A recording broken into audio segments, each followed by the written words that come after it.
Good morning and welcome to Zen Fits here in Blackstone, Virginia. You notice what I just did there? This is a very common nonverbal behavior. There's two hands, they're separated, and when I said welcome to Zen Fits, I bring the opposites together. This is the palms together is a nonverbal or a physical way of expressing unity where the opposites come together. And that's a Zen fit. A Zen fit is when the opposites, the contradiction, the twist, the fragments, the broken vase comes together. It's like Mercury reversed. You ever play with Mercury? Well, I heard it makes you mad, but then a Zen fit is madness, so play with it. Play with you you take Mercury and you hit it and it goes boom. Say it's in a plate, you see, it goes scatters. But then if you tip the plate, the Mercury will come back together. Amazing, amazing. So a Zen fit is ambiguous. One way of looking at it is the Mercury is splattered. Nothing fits. It's a puzzle box before you get it. And then with a shift in your viewpoint, the puzzle comes together. The Mercury comes back together. The one, you see. Anyway, so the title of this talk is, forgot.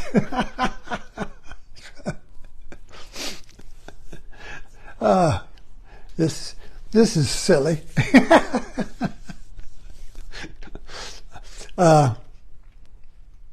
Anyway, this is called dementia. It's about truth, letting go, trying to let go. Crap. Let's get back to the Zen fit. Now this is the famous yin-yang of Taoism. Everybody knows what this is. Nobody knows what this is. So let's take a look at this with a fresh viewpoint.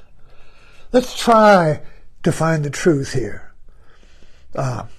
Maybe that's what I was trying to think of.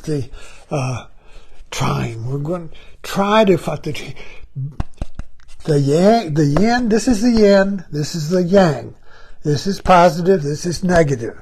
This is light, this is dark. This is up, this is down. This is in, this is out. This is good, this is bad. The duality of existence. The duality. Everything comes in twos on Noah's Ark. Didn't you read the Bible? Everything comes in pairs of opposites in our conscious world. No thing stands alone. There's no soup can in the universe. All soup cans come with a context, a background. Everything with something with large is a piece out of a whole, you see. So getting back to this is a dynamic, this is two koi fish chasing each other. And it's dynamic, it's going around and around. The yin is going here, the yang is going there. And this is like this, you see. This is two koi fish chasing each other. This is a dog chasing its tail. We all love that.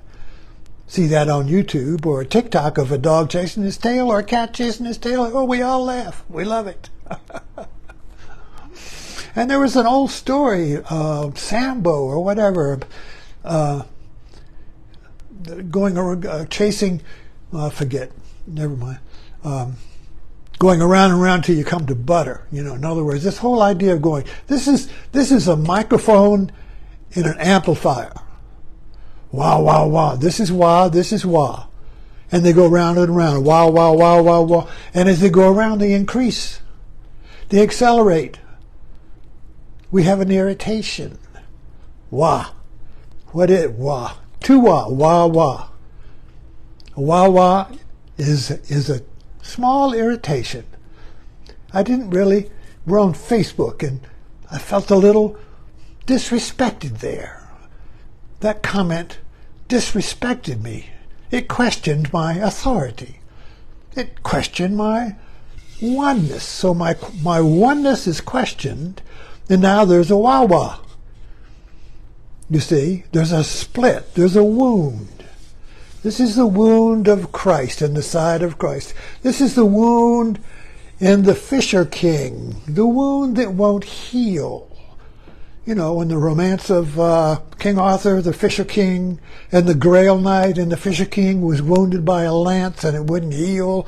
Only the Grail Knight, the hero who comes and answers the question, can heal the Fisher King and restore the world with the Grail. Indiana Jones in The Last Crusade. Who can restore the wound that will not heal? So what is this wound? It's trying to heal.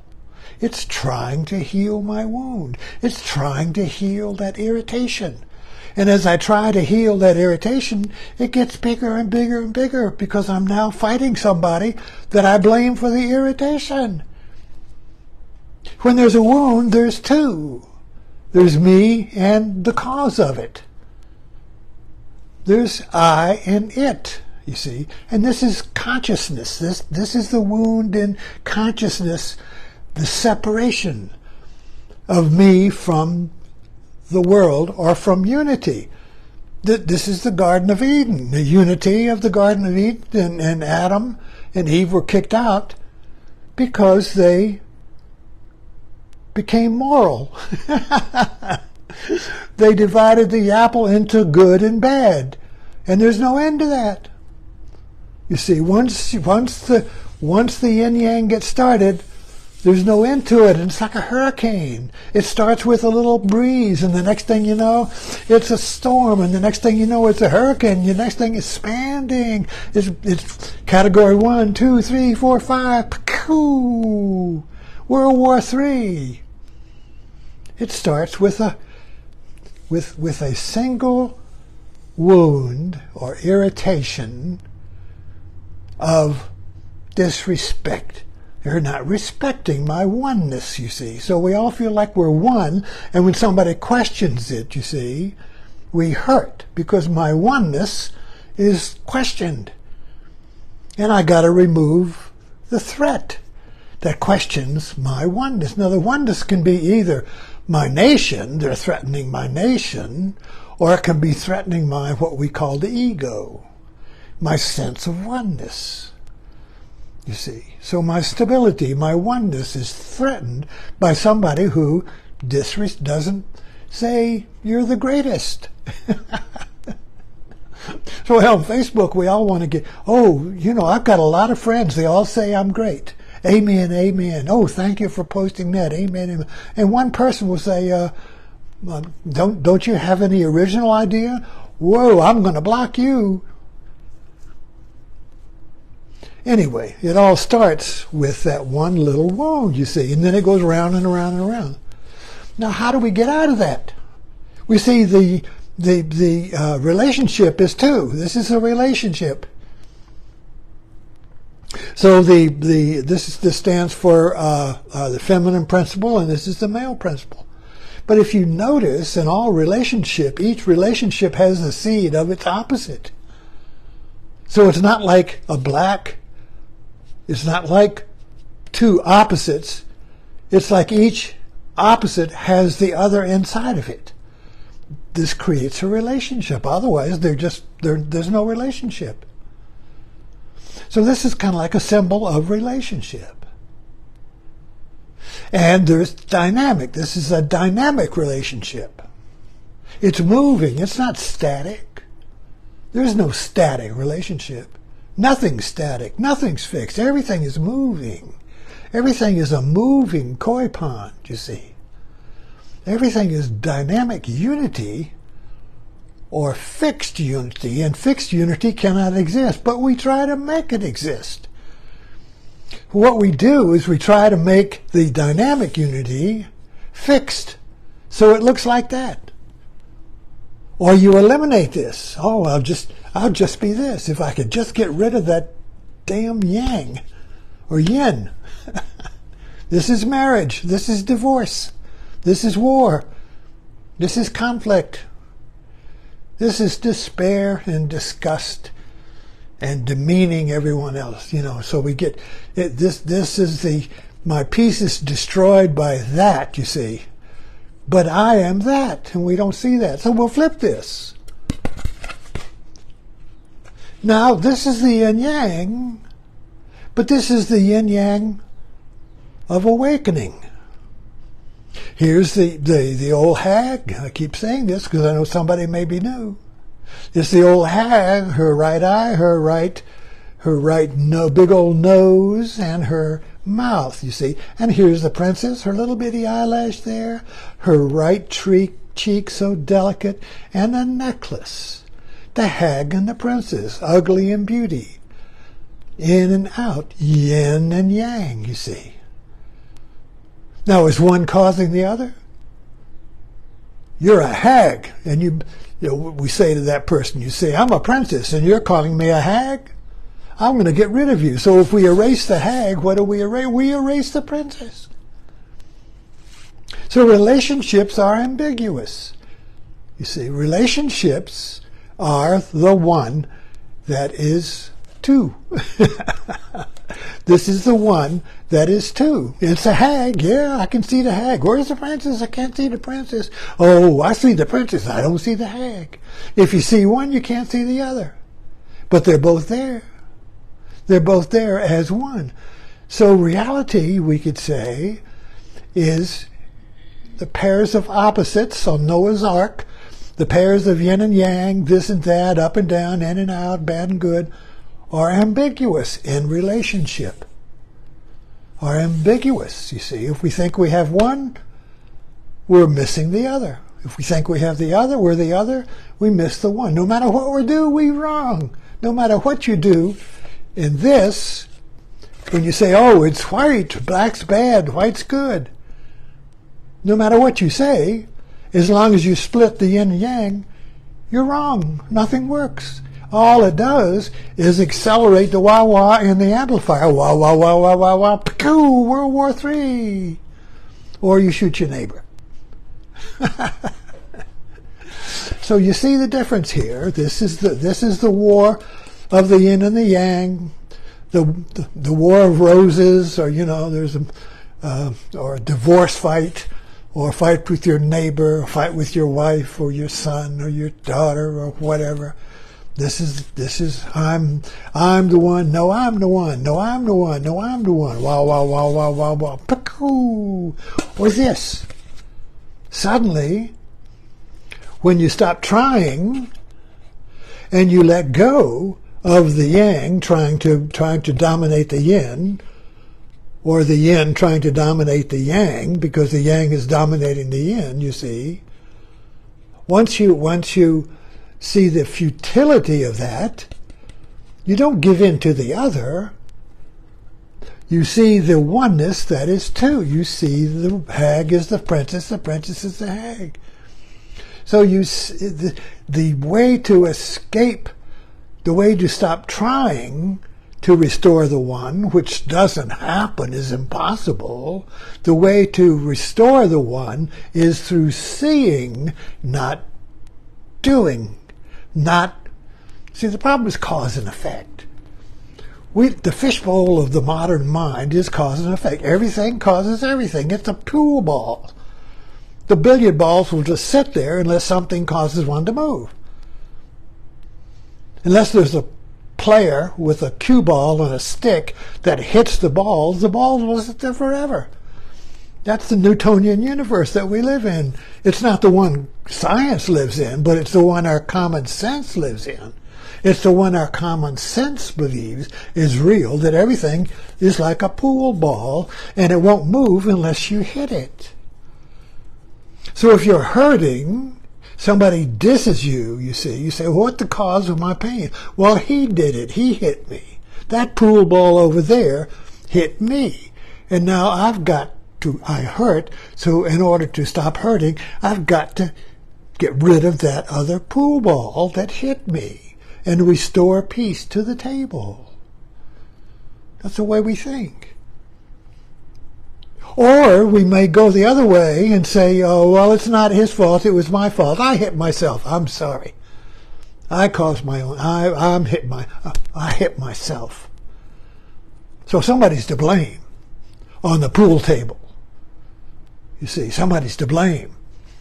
And the way you get rid of the pain of the blame is to find it and remove it. And then we believe the pool table will be at peace. It will be at rest. There'll be no movement. But that's an illusion.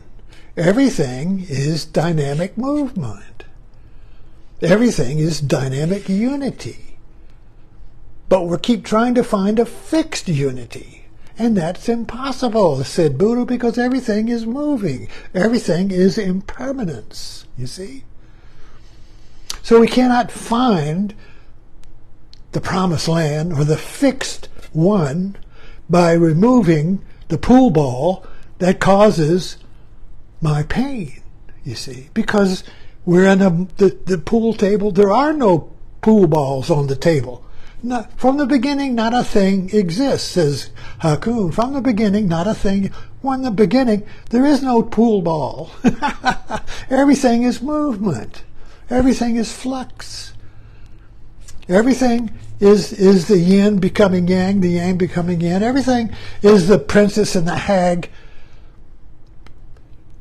oscillating, like breathing. Hag, princess, good, bad, in, out. The up and the down. The in is the out is the in. There's only one breath, not two.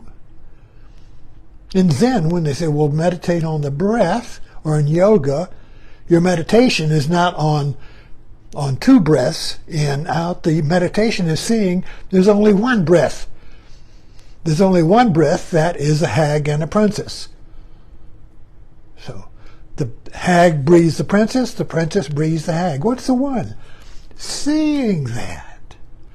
Seeing it with one eye instead of two. Yin yang, back and forth. I talked about this the other day. You know, having a walleye like I have, see? So I'm seeing. You see that? You see? So whichever eye I use, there's two eds to use, you see. That's the yin and the yang. Now, if I were blind to that, I would keep trying to erase one of the eds here. So I would only be one ed, you know, see? And I would try, oh, there's two eds. They're conflicting. I need to erase one. I'm going to get rid of that, you see? Then there will be one. It'll all be black or all be white. But if I see that the yin is the yang is the yin, if I see that one eye is the other eye is the one, you see, I'm seeing with one eye, and that one eye is seeing, knowing before it becomes two. The knowing before it perceives two. So getting back to Noah's Ark, the world that I perceive is filled with opposites. So what is the one that is transcendent of the two? It's Noah. It's Noah transcends the two. And the knowing, or the Noah, is you. Have a Zen Fit today. Thanks for dropping in. Be Noah.